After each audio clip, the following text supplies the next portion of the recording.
Shalom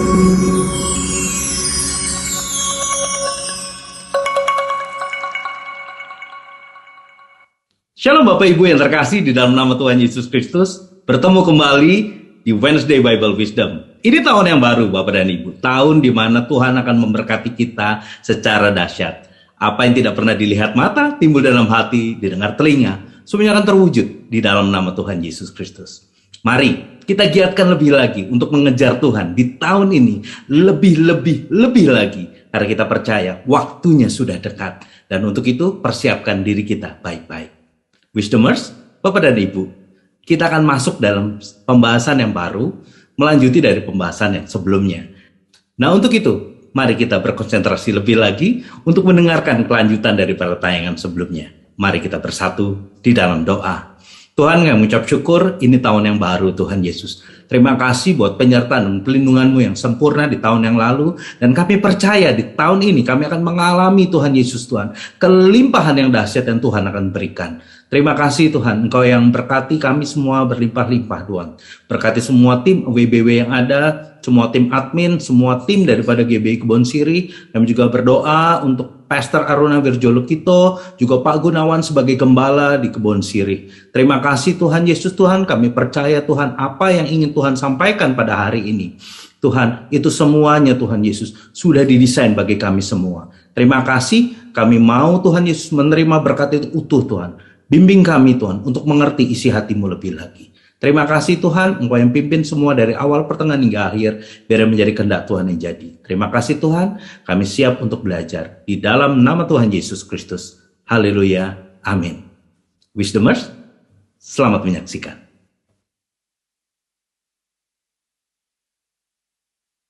Soal masalah kenaikan perbaikan ekonomi. Pribadi dan rumah tangga Anda. Anda mesti. Ini mantap ya Pak Bro ya. Nah ini saya ingat, ya saya 60 Pak Bro. Bangkitlah. Oh bangkit jadi terang, terangmu datang ya.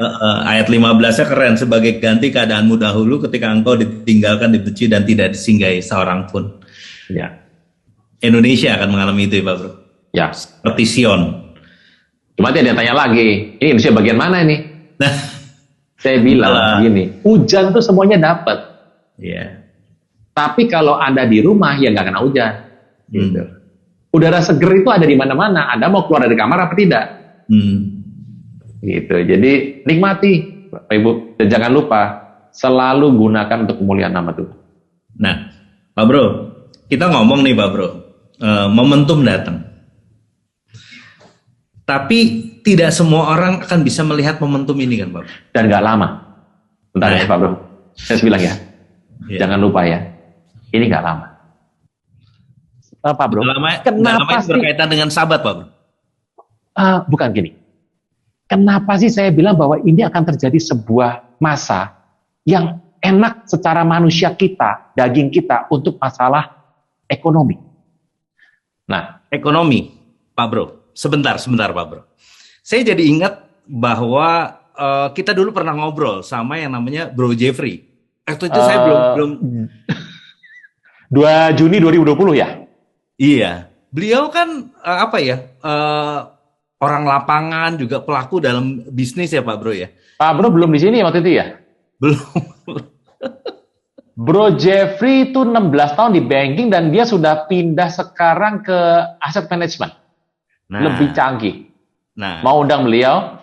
Iya, kan kalau kita bicara tentang ekonomi, Pak Bro, kayaknya bisa memberikan masukan buat kita ya, Pak Bro, buat juga para wisdomer semuanya. Sekali-kali karena gini, biarlah kita mendengar dari pelaku lapangannya langsung ya, yang ada di lapangan, yang daily activity-nya di sana ya. Betul, Pak Bro. Supaya jangan cuma perspektif saya sebagai hamba Tuhan terus nih Alkitab. Pak Bro ada nomor teleponnya?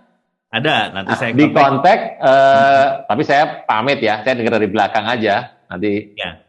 Beliau sih punya banyak masukan karena banking dia lama dan sekarang di AM dan kelihatannya dia banyak mendengar situasi di lapangan. Kan dia juga hobinya kan jalan-jalan Pak Bro tuh. Iya. Nah Pak Bro, mau berapa seri Pak Bro dengan Bro Jeffrey? Ya tergantung Bro Jeffrey-nya. Kalau saya bilang dia punya waktu silahkan aja, tapi kan dia waktunya mahal Pak Bro. Iya, tapi katanya apa namanya? Kayaknya buat Wednesday Bible Wisdom dan para wisdomers kayaknya beliau oke lah, Pak Bro. Iya, kalau beliau sih oke ya. Tapi tanyakan waktu yang kosong. Kalau yang waktunya selalu available ya saya yang murah ya. Oke, kalau gitu Pak Bro. Pak Bro yang hubungin ya. Oke ya. Oke. Ya, sampai nanti ya Pak Bro ya. Selamat berkati. Yuk kita cut dulu. Shalom Bro. Shalom, Bro Vino. Gimana kabarnya Bro Jeffrey? Pak, puji Tuhan baik nih. Waduh, kayaknya sudah berpuluh-puluh purnama kita tidak bertemu ya Bro ya? Iya nih, saking lamanya kita nggak pernah ketemu onsite ya, mau ketemunya online begini. Jadi buat teman-teman para wisdomers yang bergabung di awal-awal tahun 2021 atau di akhir 2020, Bro Jeffrey ini pernah mengisi kita di Wednesday Bible Wisdom di awal-awal waktu itu. Jadi di sekitar 2020-an bulan Juni ya Bro ya? Iya, kalau nggak salah ingat ya, bulan Juni. Ya, Bro. Nah, Bro Jeffrey ini berkecimpung di dunia keuangan. Nah, penting buat kita untuk mengetahui kondisi keuangan seperti yang kemarin kita sudah bicara dengan Pak Bro Aruna tentang keadaan ekonomi Indonesia dan dunia. Nah, tahun 2022 ini bagaimana kita bergerak dari sudut pandang keuangan. Nah, Bro Jeff, supaya tidak berlama-lama, to the point aja, Bro. Ya. Kondisi hari ini, Bro. Positif, negatif, atau flat, Bro? Positif.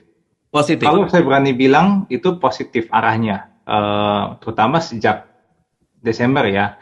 Awal Desember sampai dengan akhir tahun dan ke depan memang semua masih outlook-nya positif. Walaupun ada namanya Omikron.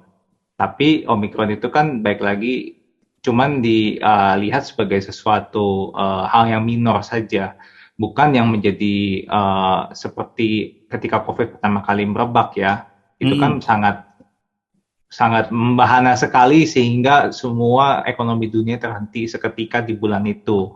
Yeah. Kalau ini hanya kejadiannya, something new, ya udah, so what, jalanin aja gitu. Jadi, gimana Bro? Ya, jadi ekonomi sudah kadung jalan, recovery sudah jalan. Ketika ada sesuatu yang muncul baru, itu tidak dianggap sesuatu yang meresahkan lah gitu. Waduh, thanks God. Nah Bro, boleh nggak cerita Bro? Positif itu yang dimaksud dengan Bro, itu kira-kira apa Bro? Yang lebih casual gitu Bro? Ya, maksudnya positif adalah ini paling gampang kelihatan kegiatan ekonomi masyarakat tuh sudah mulai balik. Oh, haleluya. Dan baliknya itu bahkan boleh dibilang sangat menggembirakan. Ada sisi yang menggembirakannya, ada sisi menjengkelkannya nih. Wah, gimana sedikit ya. Sisi menjengkelkannya adalah jalanan jadi makin macet. Lebih macet daripada sebelum COVID. Kalau saya tanya-tanya ya, kalau misalkan saya naik taksi itu saya tanya-tanya. Katanya alasannya adalah karena kan taksi tetap jalan, cari penumpang. Sementara orang yang memang punya mobil yang biasanya sehari-hari pakai taksi kalau visit, meeting gitu ya, itu karena masih risih gitu kan, lagi zaman COVID, takut, ya mereka memilih bawa mobil sendiri. Akibatnya di jalanan jadinya 2 mobil yang beredar gitu. Terus ditambah sebenarnya angka pertumbuhan mobil pun balik seperti sebelum pandemi loh. Bahkan lebih baik daripada sebelum pandemi untuk beberapa model. Itu mengakibatkan jalanan yang makin macet karena jumlah mobil makin banyak. Gitu kan. Nah, itu salah satu indikator yang kelihatan, makin macet artinya kegiatan ekonomi kan makin kembali normal ya. Gitu. Di samping itu, ya kita lihat pusat perbelanjaan, shopping mall, tempat bermain itu sudah balik normal. Saya juga kemarin coba datang ke GI ya, aduh itu udah nggak kayak nggak ada COVID, itu udah balik normal, sangat macet, udah rame banget di mana-mana gitu.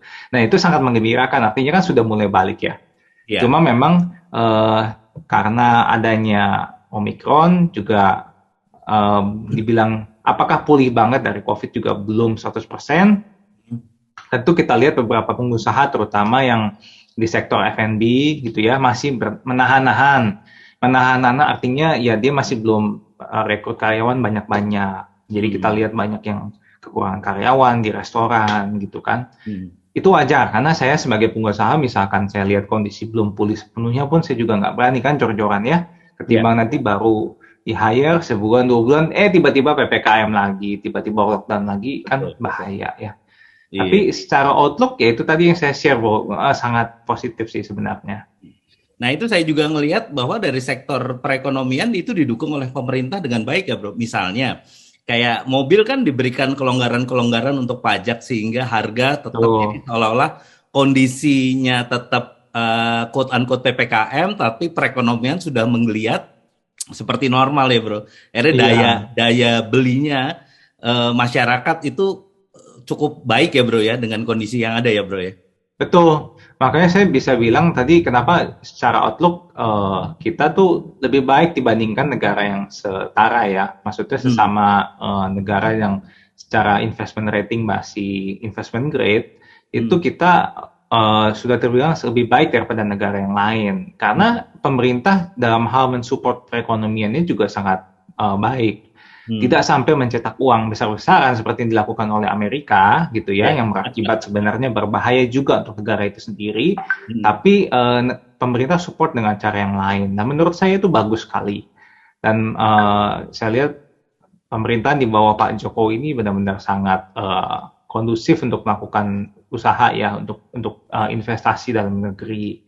Memang tidak perfect, karena saya juga yakin nggak ada yang perfect sekali lah ya dari segala sisi.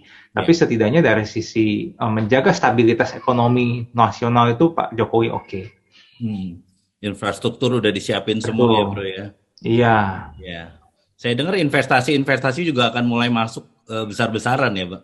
Ya bro ya. Sebenarnya sudah pelan-pelan sudah, cuman memang belum langsung terrealisasi ya, karena itu kan terrealisasinya akan butuh waktu beberapa tahun. Seiring perizinan di daerah, jalan, lalu bahan baku yang didatangkan dari negara asal juga sampai. Nah, itu juga akan kelihatan progresnya sebenarnya pelan-pelan. Nah, bro, kalau melihat tadi dengan kondisi kita positif ya, saya juga dengar katanya wisatawan di Bali itu 2 minggu yang lalu sudah masuk per hari itu sekitar 10.000, walaupun memang komposisinya 80% masih nasional, 20% dari orang luar. Jadi artinya untuk daerah-daerah yang bergantung dengan pariwisata itu sudah mulai ada harapan-harapan yang baik lah ya kira-kira. Iya, betul. Nah, bro, kalau kita tadi ngomong sudah secara overall, bro. Kalau kita melihat tadi Indonesia seperti itu kondisinya. Bagaimana dengan kondisi negara tetangga, bro? Karena apapun juga kondisi negara tetangga akan mempengaruhi kondisi ekonomian kita juga ya, bro.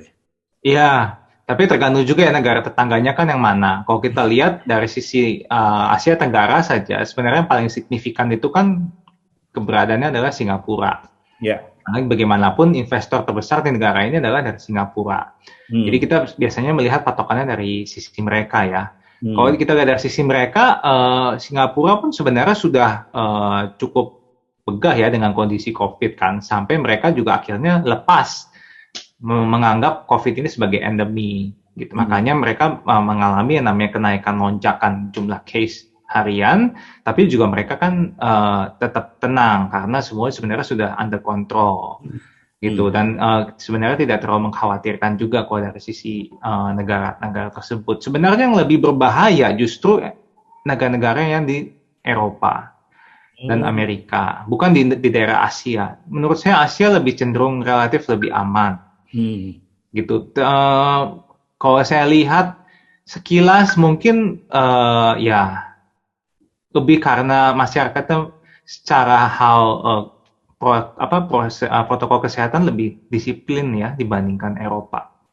Saya karena perhatikan juga nih, karena kalau di kita kelihatannya di jalanan itu yang pakai masker masih nggak 100%, itu wajar. Di Eropa lebih banyak yang nggak pakai malah. Karena mereka merasa mereka kan biasa hidup bebas ya. Mereka bebas, tidak mau dikontrol, sesuka mereka. Jadi ketika dikasih himbauan alasan keamanan kesehatan pun mereka berpikir lagi logikanya benar apa enggak ya gitu kan.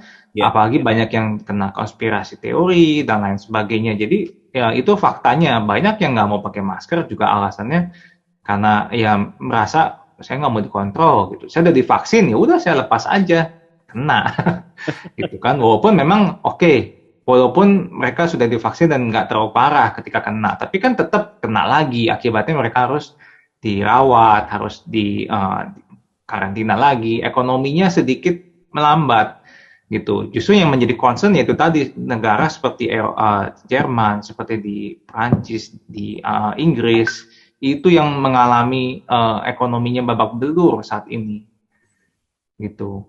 Nah bro, kalau kita ngomong negara-negara di luar bro, bagaimana China bro? China terlalu adem ayem. China sangat bagus lah penanganannya ya. Secara ekonomi juga baik karena kelebihan dan kekurangan dari sisi komunis adalah ketika hal seperti ini terjadi, mereka sangat gampang untuk contain the problems, untuk mengontrolnya itu gampang karena semua satu pintu. Memang orang selalu berdebat penting pro dan kontra terhadap komunis. Tapi dalam hal seperti ini kita bisa lihat hasilnya tuh begitu baik ya untuk Cina dalam hal penanganan COVID. Saking baiknya pun mereka masih menganggap wisatawan asing, baik itu pebisnis maupun pelancong, itu sebagai sumber COVID malah gitu kan ya. Jadi ketika orang mau ke Cina itu karantinanya bukan kayak di kita 10 hari, 30 hari. Mengerikan, jadi itu seperti menolak halus gitu kan, udah nggak usah datang percuma karena kau akan buang waktu gitu. Tapi memang akibatnya ya lebih cenderung lebih aman. Nah bro, tadi kalau udah bicara tentang overall, udah bicara negara-negara tetangga, nah bro kita ngomong sektoral bro. Bagaimana kondisi sektoral daripada yang ada di Indonesia bro? Mungkin bro bisa jelaskan. Ya, kalau secara sektoral ya, baik lagi sejak COVID memang banyak hal yang berubah kan ya, terutama di sisi teknologi, digitalisasi. Ya.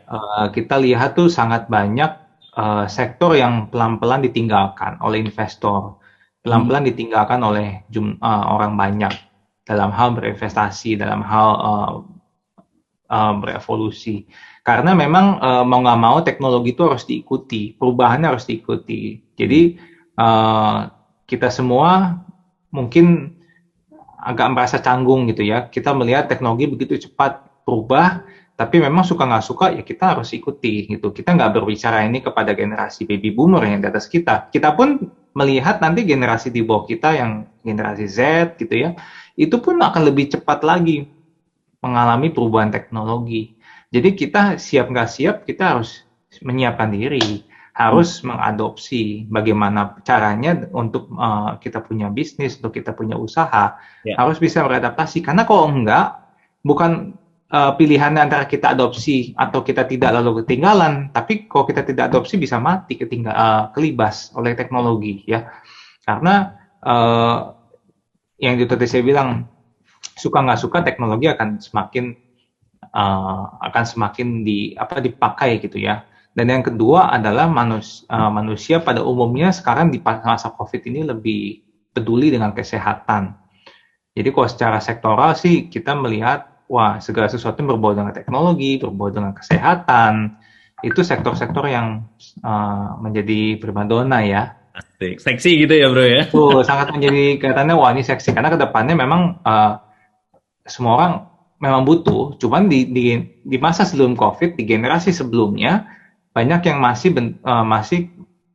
tutup mata terhadap sektor healthcare gitu, terhadap kesehatan.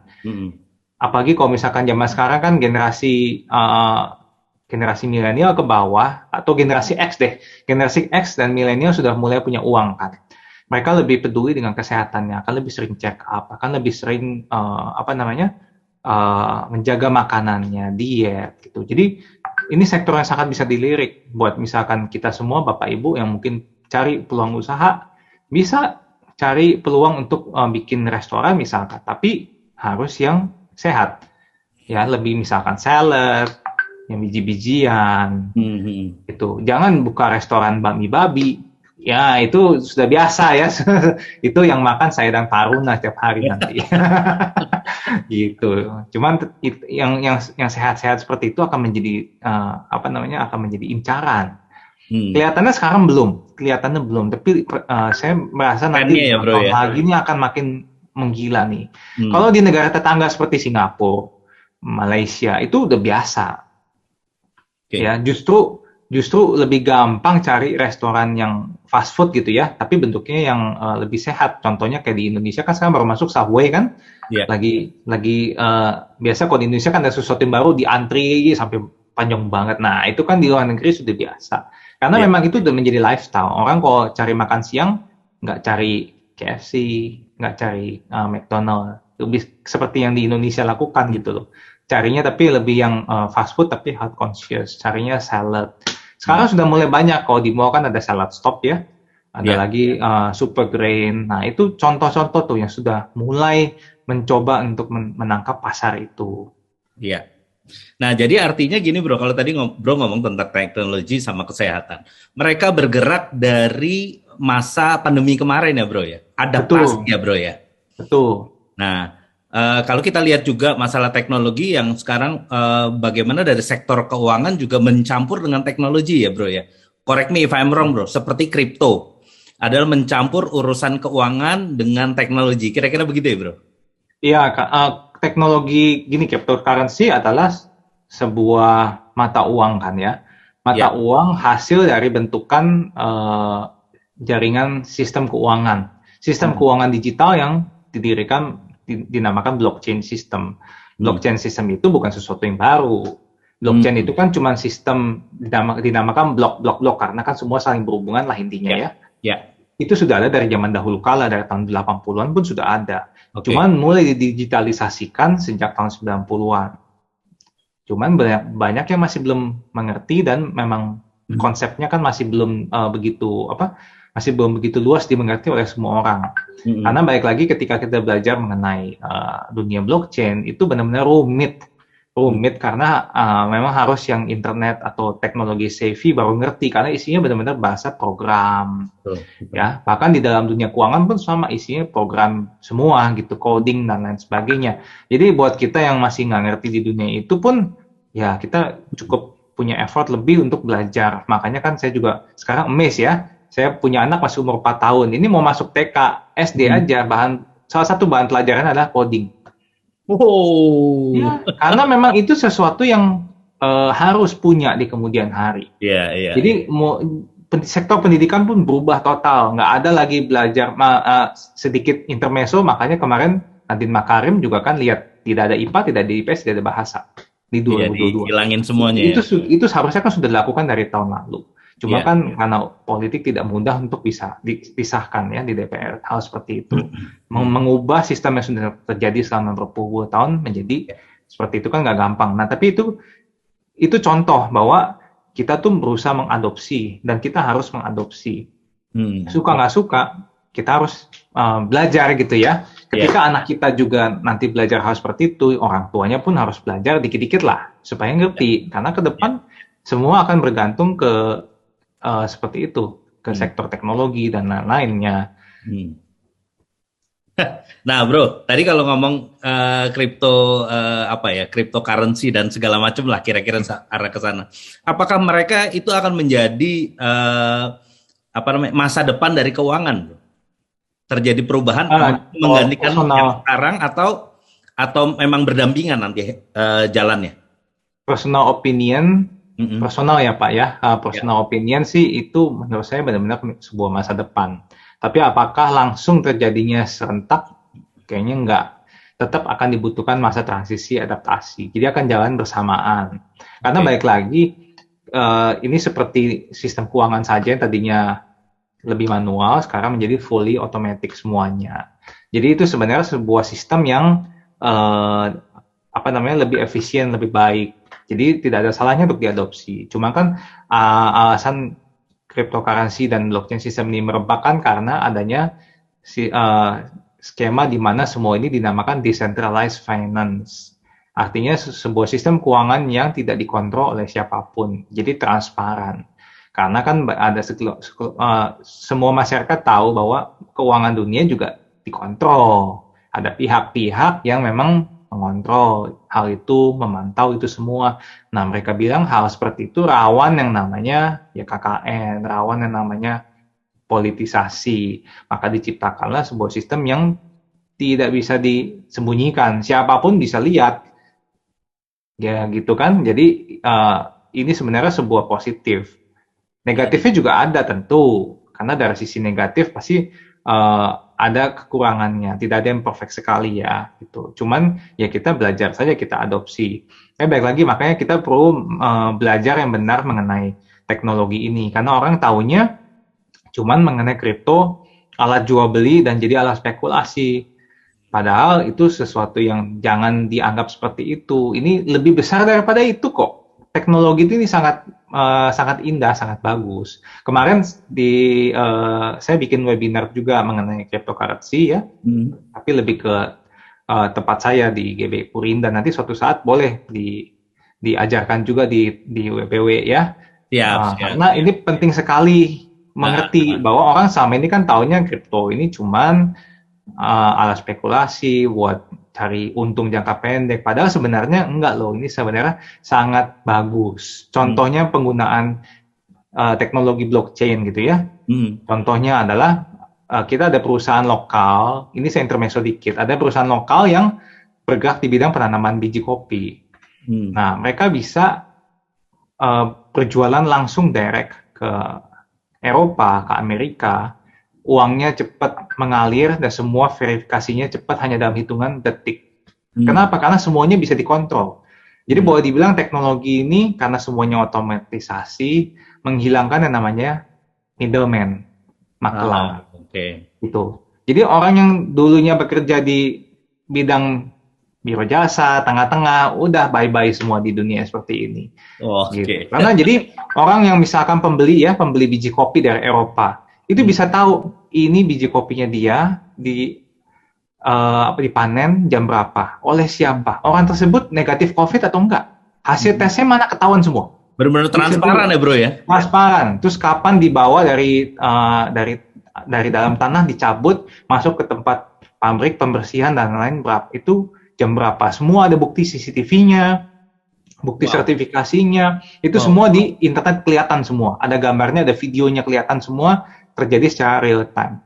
Jadi ketika itu barangnya mau dibeli, pembelinya pun udah nggak butuh datang dulu ke Sukabumi, ya kan? Nggak perlu lihat langsung barangnya, nggak perlu kontak banknya dulu untuk bikin yang namanya letter of credit kalau mau import dengan jumlah besar. Semuanya tuh sudah langsung dilakukan oleh sistem. Dan ketika nanti mau beli, semua melalui uangnya pakai apa? Jalur kripto melalui US dollar tapi yang dikriptokan. Jadi otomatis ketika mereka mereka beli gitu kan ya. Ketika barang yang mau dikirim kan uangnya langsung dibayar DP misalkan. DP-nya nyampe dalam hitungan detik. Ya, ini bisa langsung diuangkan gitu kan. Jadi itu semua jadi efisien. Bisnis jadi sangat efisien. Nah, itu contoh penggunaan teknologi blockchain di kehidupan nyata. Nah ini memberikan dampak positif untuk buyer dan seller ya bro ya. Seller juga tidak ada yang menghilangkan namanya middleman. Buyer juga diuntungkan dengan harga yang benar-benar proper dan quality-nya guarantee gitu. Kira-kira begitu ya. Betul.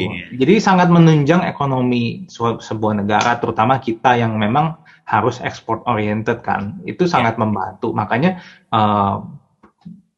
dunia kripto ini sebenarnya di Indonesia sangat didukung. Cuman payungnya harus dibikin dulu pelan-pelan. Jadi kita melihat semua memang pasti akan didukung, cuman baik lagi karena ini semua terjadinya begitu cepat, kita punya lembaga-lembaga pemerintahan itu mungkin belum cukup cepat untuk menangkap semua ini. Jadi kan butuh dibikin payungnya dulu, perlindungan terhadap nasabah, konsumen dan lain sebagainya. Makanya terkesan kok nggak maju-maju. Ya mereka masih bekerja gitu. Nah bro, tadi kalau udah kita bicara tentang teknologi sama kesehatan, kalau bidang seperti tambang bro, seperti properti, keuangan, dan informal yang lainnya gimana bro? Ya sebenarnya tadi apa aja, properti gitu ya, tambang. Kalau tambang. Nah tambang itu salah satu yang butuh dimention juga. Tambang itu sangat menarik ya, tapi tambangnya apa dulu? Karena sekarang karena orang-orang sudah mulai meresapi yang namanya intermezzo dikit, ketika COVID terjadi, itu mungkin pernah baca beritanya ya, lubang ozon di bumi itu tertutup loh. Jadi memang sepertinya COVID ini ada positifnya juga, ya kan? Saya pertama kali adanya COVID dan pada lockdown semua, jarang sekali saya lihat namanya langit biru di Sudirman. Oke. Nah, ketika itu terjadi, benar-benar biru bagus banget. Indonesia tuh bisa kayak Kanada, itu amazing. Nah, hal seperti itu kan dibutuhkan adanya ketidakadanya mobil motor yang beroperasi di jalan kan. Nah, tapi bagaimana caranya supaya tetap ada tapi ramah lingkungan? Makanya teknologi seperti mobil listrik, motor listrik, electric vehicle itu semua akan menjadi primadona dalam waktu 1-2 tahun ke depan. Nah, semua itu kan disupport oleh pertambangannya. Tapi pertambangannya apa? Pertambangan dari bahan dasar dari energi itu sendiri, yaitu baterai. Makanya kalau ditanya tambang, tambang sangat bagus, tapi nikel. Bukan batu bara, bukan tambang emas. Berarti gitu. Era energi terbarukan ya bro ya? Iya, renewable energy itu kan sudah dari tahun lalu, dari sebelum COVID sudah dibicarakan. Betul. Cuman semakin kelihatan nyata bahwa memang kita butuh ini sejak COVID. Jadi COVID itu membuka mata tuh lebar-lebar ya. Jadi fokus kita jadi berubah sebenarnya. Iya. Oh, ini nih yang kayak gini, yang potensi-potensi gitu ya. Iya, benar-benar. Jadi sebenarnya kita lihat memang banyak perusahaan-perusahaan besar di Indonesia itu udah mulai pelan-pelan switching ke arah nikel gitu ya. Iya. Nah kalau urusan ini bro, properti bagaimana bro dan keuangan? Kalau properti saya nggak gitu ngikutin properti. Sepertinya properti ya akan flat gitu aja karena kebutuhan dari rumah memang sebenarnya cukup terus meningkat. Cuman ya kelangkaan dari land bank itu juga akan membuat harganya kan terus meroket gitu loh. Jadi ya akan di situ-situ aja kalau saya melihat. Tapi dengan pertumbuhan ekonomi masyarakat harusnya akan positif juga. Properti akan ngikutin positifnya. Gitu. Cuman kalau saya pribadi saya tidak mau investasi di properti ya karena menurut saya itu nggak liquid gitu kan. Jadi investasi ke properti boleh kalau bentuknya untuk yang produktif seperti pabrik. Tapi kalau untuk perumahan, apartemen, saya sih nggak terlalu suka.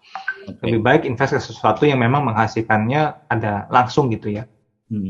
Nah, bro, kalau dari omongan bro tadi itu dari sudut pandang pribadi atau memang bro melihat market, bro? Pribadi dan saya melihat market juga. Oke. Karena kalau saya lihat market gini, banyak orang kan melihatnya hanya di kasat mata ya. Yeah. Properti iya betul, bagus. Tapi itu jangka pendeknya kan tidak liquid. Yeah. Dan itu properti itu harganya banyak yang hanya harga balun saja. Terbukti adalah ketika terjadi krisis yang paling hancur adalah sektor properti duluan. Ya, ketika kemarin COVID terjadi, berapa banyak orang kaya yang jual rumah.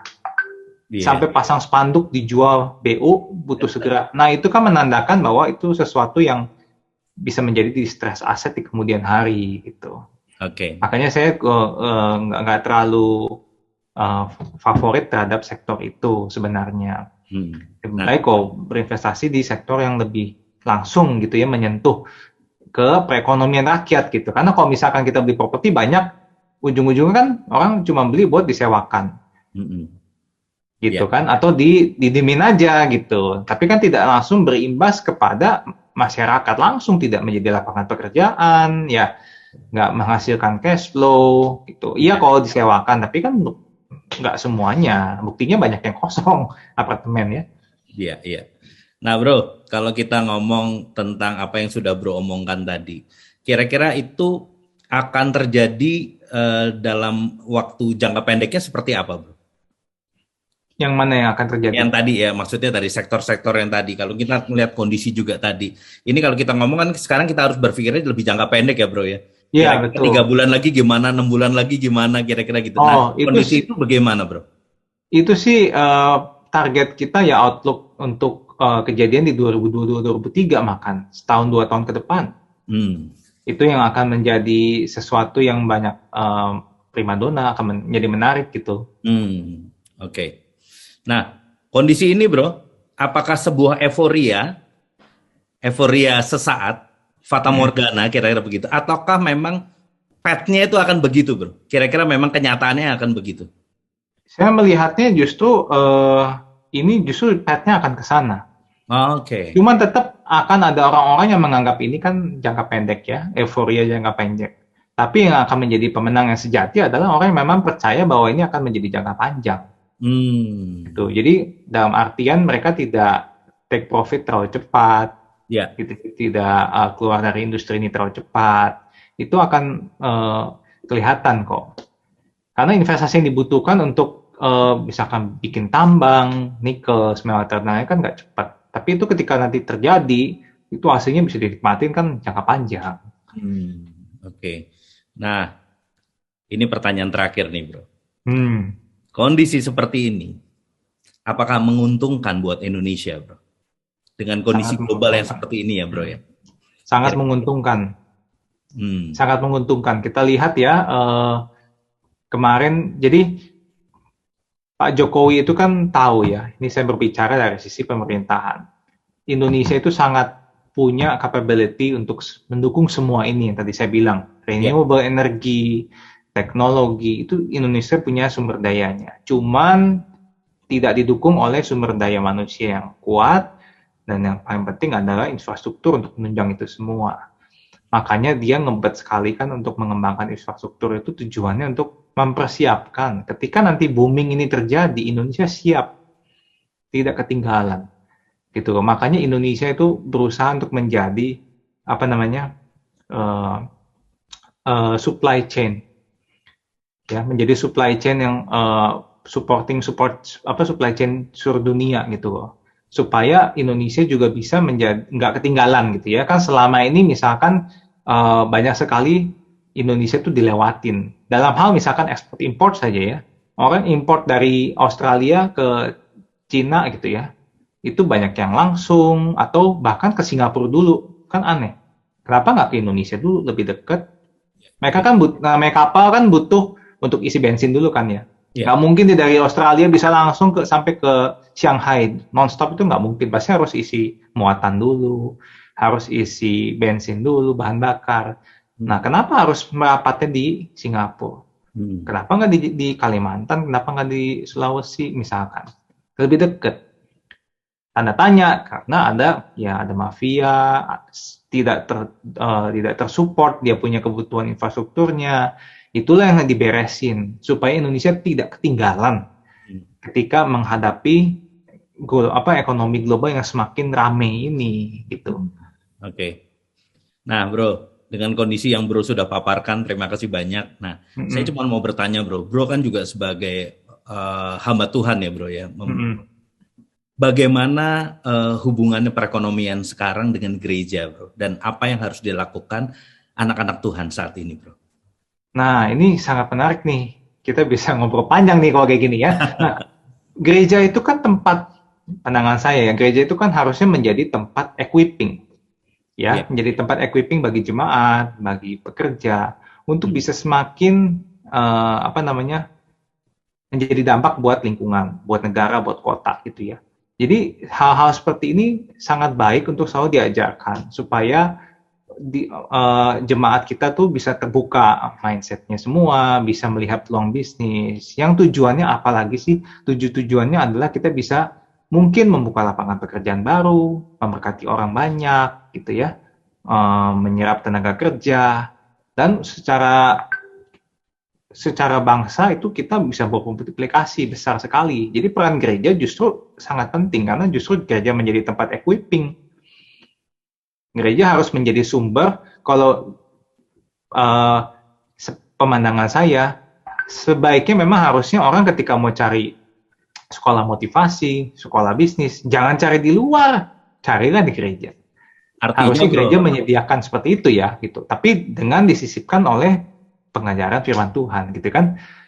Iya. Jadi artinya gini, kita belajar tentang dunia dari sudut pandang Alkitab, kira-kira begitu ya, Bro. Betul. Yang mengajarkan adalah orang-orang yang benar-benar memegang Alkitab, value-nya dengan baik ya. Betul, karena kan firman Tuhan juga menuntut kita untuk menguasai bumi kan, menguasai bumi dan penuhilah itu kan. Jadi kita yang harus mengambil kontrol sebenarnya in a positive way gitu. Jadi kalau kita bisa upayakan itu terjadi di dalam gereja, gereja akan jadi impactful banget. Nah, inilah yang menjadi pemenuhan misi amanat agung kan, gitu, menjadikan semua bangsa itu Setuju, oleh bro. Tuhan di sini gitu. Penginjilan akan otomatis terjadi ketika kita bisa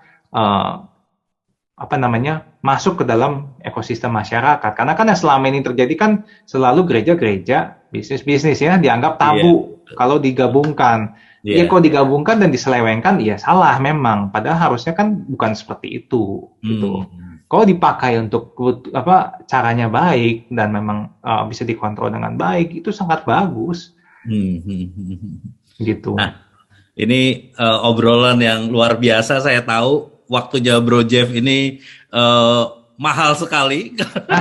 Kalau konsultasi sama hambanya ini, hitungan tarifnya mahal sekali. Thank you banget Bro Jeffrey buat waktunya. Kapan-kapan kita sambung tadi yang kita obrolin Bro bilang tadi ada seminar, nanti mungkin kita bisa adakan juga buat teman-teman di WBW ya untuk pengetahuan lebih dalam lagi tentang keuangan, kripto dan yang lain-lainnya Bro ya. Oke Bro, sampai ketemu di obrolan selanjutnya. Tuhan Yesus berkati Bro. Tuhan Yesus berkati. Nah Pak Bro, gimana? Sudah ngobrol sama Bro Jeffrey? Udah Pak Bro, tercerahkan Pak Bro. Bro Jeffrey, terima kasih ya. Tuhan berkati berlimpah-limpah. Ini sudah live orangnya. Oke, nanti saya kontak beliau deh. Di tengah-tengah kesibukannya beliau bisa Pak Bro masuk memberikan pencerahan buat kita. Puji Tuhan. Jelas toh Pak Bro? Jelas. Kalau yang bicara orang lapangan kelihatannya lebih mantep toh, supaya nggak cuma dari sisi Alkitab, sisi spiritual, tapi fakta lapangan gitu. Betul. Nah ini kan jadinya apa yang sudah Pak Bro sharekan dengan kita semua di Wednesday Bible Wisdom bisa ditambahkan dari sudut pandang lapangan ya Pak Bro ya. Nah ini yang akan semakin memperkaya lah situasi. Banyak sih kalau ngundang beliau mah sebetulnya mau 10 seri juga masih bisa Pak Bro, asal pinter-pinter dipilah-pilahnya ya. Karena daging semua itu. Iya. Nah, cuman kan kita harus nyari schedule-nya Bro Jeffrey kan padat sekali Pak Bro, dan Bro Jeffrey kan waduh waktunya mahal sekali Pak Bro. Loh kalau nonton film silat kan yang penting silatnya saja, berantemnya gitu. Kalau nonton wayang kan yang penting berantemnya aja. Udah sudah diambil intinya.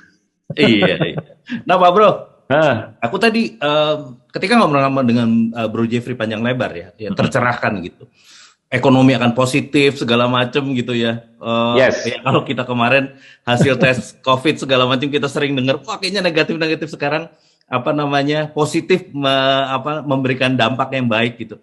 Pak Bro, dengan hal-hal yang seperti ini yang positif, perekonomian yang luar biasa, masalahnya apakah kita siap Pak Bro? Human resource kita, orang-orang kita di dalam apakah siap Pak Bro? Nanti dulu. Mau tahu saham yang akan naik tahun ini? Nah, tunggu minggu depan ya. Don't miss it. Bye.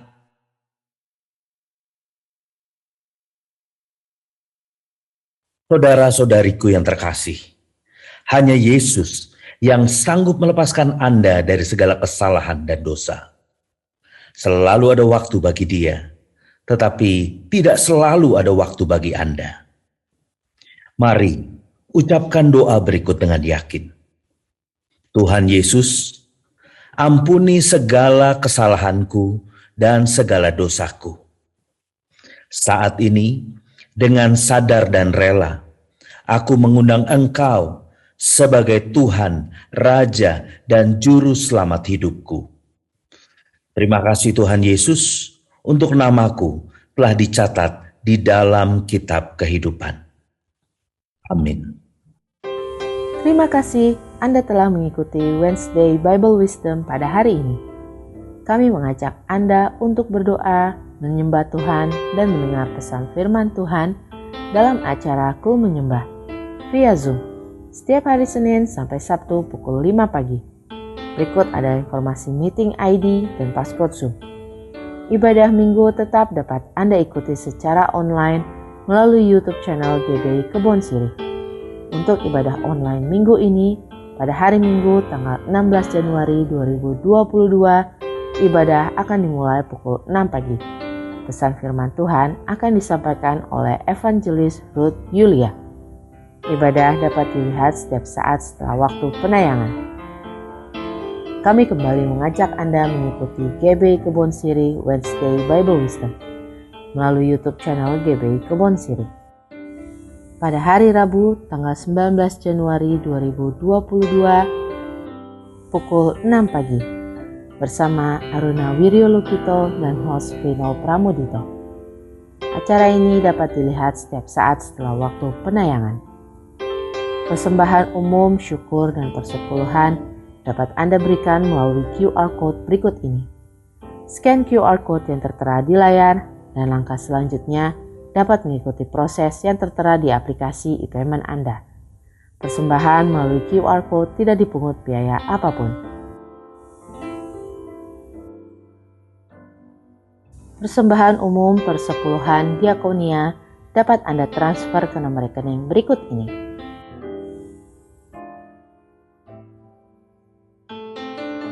GBI Kebon Sirih akan mengadakan baptisan air pada hari Minggu tanggal 16 Januari 2022 pukul 1:30 siang, bertempat di GBI House of Joy, Mall Roxy Square, lantai 6, Jalan Kiai Tapa nomor 10 Jakarta Barat.